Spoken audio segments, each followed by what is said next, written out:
En 2019, un jeu vidéo estonien sans combat, presque entièrement basé sur le dialogue, remporte 4 Game Awards. Meilleur jeu, meilleure narration, meilleur RPG, meilleur jeu indépendant. Son nom, Disco Elysium. Un jeu sur un détective alcoolique dans une ville en ruine où les idéologies politiques parlent directement dans sa tête. Et surtout, un jeu radicalement politique. Communisme, fascisme, libéralisme. Le jeu critique tout le monde. Il n'épargne personne. Et pourtant, il devient un phénomène mondial. Parce qu'il ose faire quelque chose de devenu rare.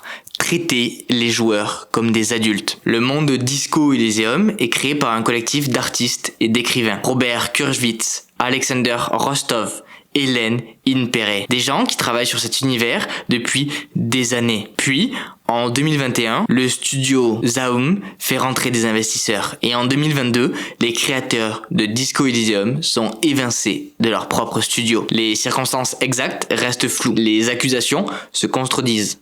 Les procédures juridiques se multiplient. Mais un fait demeure. Les créateurs de Disco Elysium ne contrôlent plus Disco Elysium. Et la suite du jeu qui était prévue est alors annulée. Et c'est là que cette histoire devient politique. Parce qu'elle pose une question immense. À qui appartient une œuvre après sa création? Juridiquement, la réponse est simple. Les droits appartiennent à l'entreprise. Mais culturellement, c'est beaucoup plus compliqué.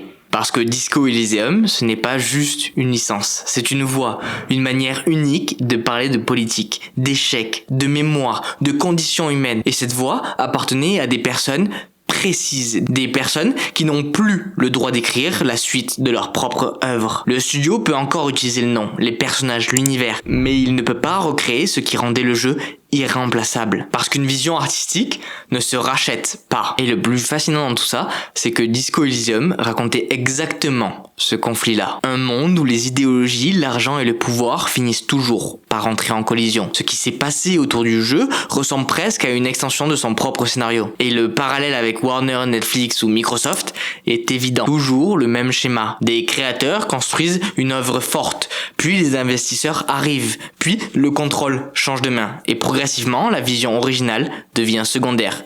Parce qu'à partir du moment où une œuvre devient un actif financier, ceux qui l'ont créée ne sont plus forcément ceux qui décident de son avenir.